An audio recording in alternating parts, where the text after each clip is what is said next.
Hello student, मैं मोहित तोमर आप सभी का आपके प्यारे यूट्यूब चैनल में स्वागत करता हूं। दोस्तों, आज की इस वीडियो का हमारा टॉपिक है दाब, जिसे हम इंग्लिश में प्रेशर कहते हैं। तो दोस्तों, आज की इस वीडियो में मैं आपको दाब के बारे में बताने वाला हूं कि दाब किसे कहते हैं। दाब की परिभाषा आप एग्जाम में किस तरीके से लिखेंगे। तो दोस्तों, आज की इस वीडियो में मैं आपको दाब की सारी बातें बताने वाला हूँ, समझाने वाला हूँ और लिखवाने वाला हूँ। तो दोस्तों, वीडियो शुरू करने से पहले आप सभी से रिक्वेस्ट है, यदि आपने अभी तक हमारे प्यारे यूट्यूब चैनल को सब्सक्राइब नहीं किया है दोस्तों, सब्सक्राइब कर दीजिए और उसके आगे की बेल आइकन घंटी भी प्रेस कर दीजिए, ताकि दोस्तों जब भी मैं नई वीडियो अपलोड करूं उस वीडियो की नोटिफिकेशन आपको सबसे पहले मिल सके। तो शुरू करते हैं दोस्तों आज की इस वीडियो को।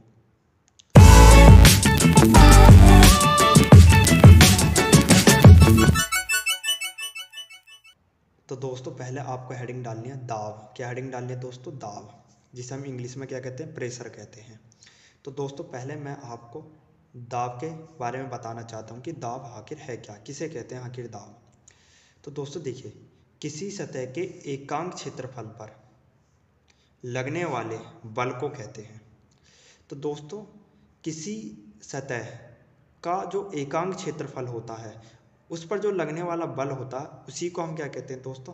दाब कहते हैं। क्या कहते हैं दोस्तों? दाब कहते हैं। अब इस बात को एक एग्जाम्पल या एक उदाहरण से समझिए।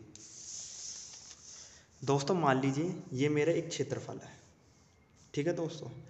अब मैं इस क्षेत्रफल के इस वाले एरिए पर, केवल यह वाला जो एरिया है जिसे मैंने गोला बना रखा है, केवल ये वाला एरिया, इस एरिए के अंदर अपना मैं बल लगाता हूँ। क्या लगाता हूँ दोस्तों? बल लगाता हूँ।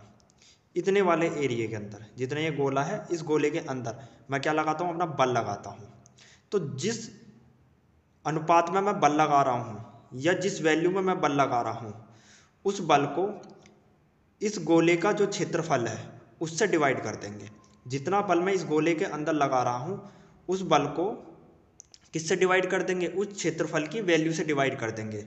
जितना बल मैं इस किस पर लगा रहा हूँ? इस क्षेत्रफल पर लगा रहा हूँ, उस बल को इस गोले के क्षेत्रफल से जब हम डिवाइड कर देंगे तो जो वैल्यू आएगी वो वैल्यू क्या कहलाएगी? दाब कहलाएगी, जिसे हम इंग्लिश में क्या कहते हैं? प्रेशर कहते हैं।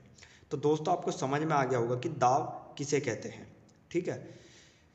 मैं इस गोले के अंदर जितना भी बल लगा रहा हूँ उस बल की जो वैल्यू होगी, इस गोले का जो क्षेत्रफल होगा उस क्षेत्रफल की जो वैल्यू होगी, उस बल को इस क्षेत्रफल की वैल्यू से डिवाइड कर देंगे तो जो वैल्यू आएगी उसे हम क्या कहेंगे?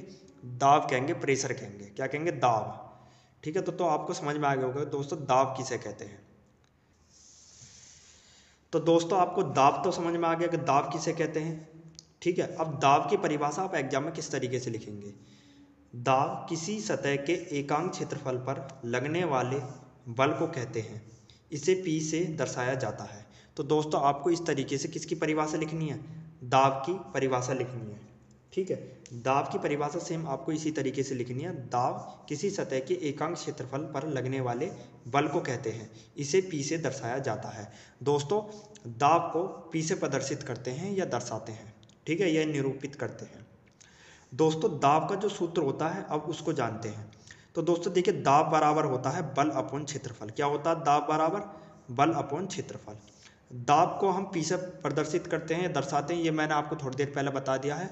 और बल को दोस्तों हम F से प्रदर्शित करते हैं या दर्शाते हैं। और क्षेत्रफल को किससे दर्शाते हैं दोस्तों? A से।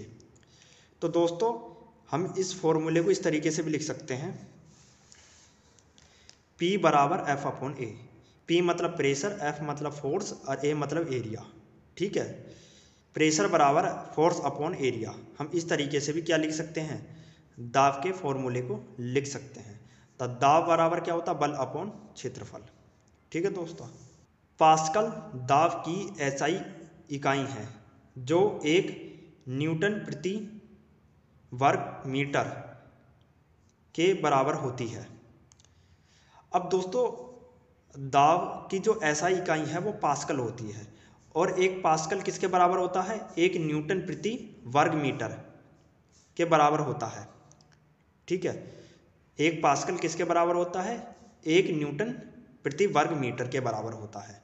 तो यदि आपसे दाब की एसआई इकाई पूछे तो आप क्या बताएंगे? पास्कल बताएंगे, ठीक है। अब दोस्तों, आप जो दाब है उसको आप एक उदाहरण, एक एग्जाम्पल से समझिए। जब आप किसी दीवार पर झुकते हैं तो आपका बल दीवार के क्षेत्रफल पर विपरीत होता है, जिससे दाब उत्पन्न होता है। अब दोस्तों आपने देखा होगा, जब आप दीवार पर अपना बल लगाते हैं, झुककर बल लगाते हैं, तो जो आप बल लगाएंगे तो दीवार उल्टा आपके विपरीत बल लगाएगी।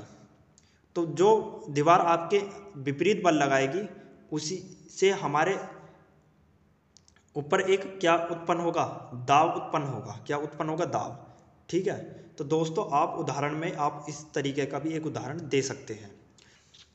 तो दोस्तों मैंने आपको दाब की परिभाषा लिखवा दी, उसका सूत्र आपको बता दिया, उसकी आपको SI इकाई भी दोस्तों मैंने आपको बता दी। तो दोस्तों यदि आपको हमारी ये वीडियो पसंद आई है, लाइक सब्सक्राइब शेयर जरूर कीजिए। दोस्तों आपको हमारी वीडियो देखने का बहुत बहुत धन्यवाद।